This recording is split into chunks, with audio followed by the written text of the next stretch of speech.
Today we have now taken delivery of two Odroid H4 computers, the Odroid H4 and the H4 Ultra. So let's get the boxes open and have a look at the boards.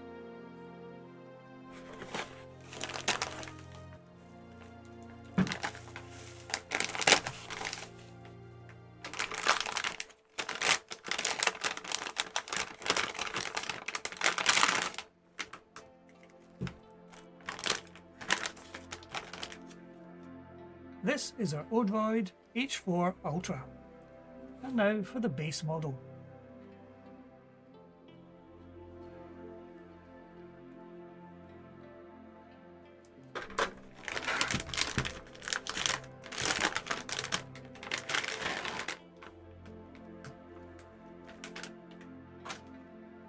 And there we have both computers side by side. At first glance, they look remarkably similar.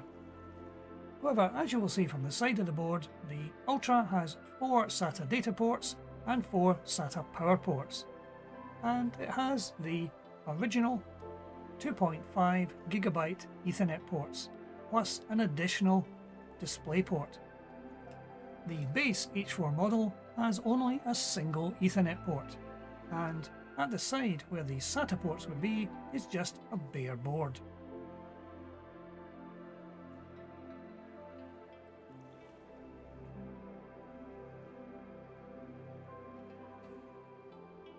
As with the H3 models, the memory and the M2 SSD slot are on the base of the board.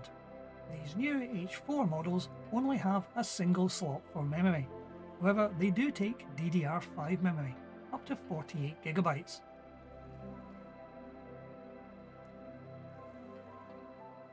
So if we compare these H4 models with the H3 model,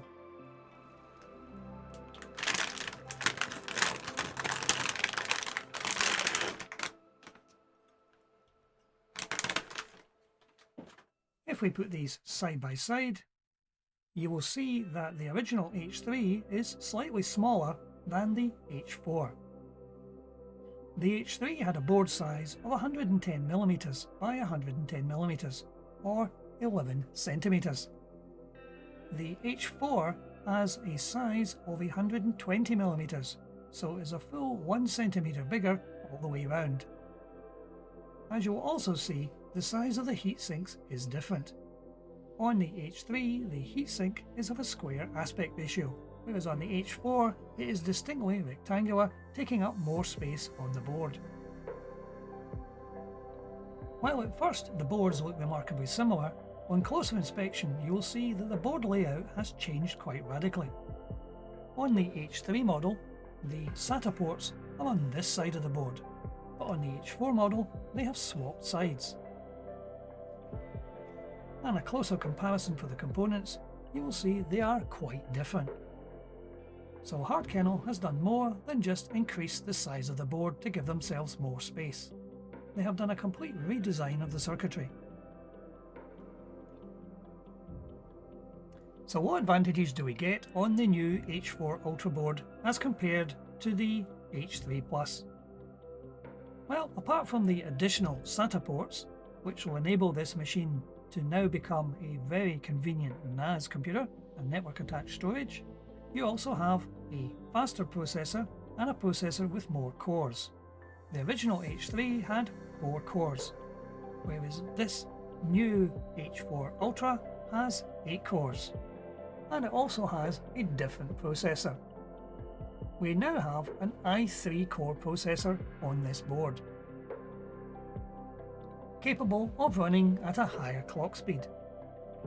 So my plans for the H4 Ultra are to turn it into a NAS, a network attached storage, and I'm awaiting delivery of 4 20TB NAS disks.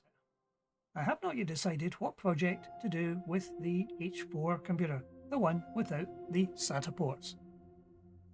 One of the things I'm considering is to make this an edge computer, something which is running headless and without user intervention. But we'll cover that in a later video. So at first glance, these new H4 boards do look very promising. faster processors, more cores, and more SATA ports.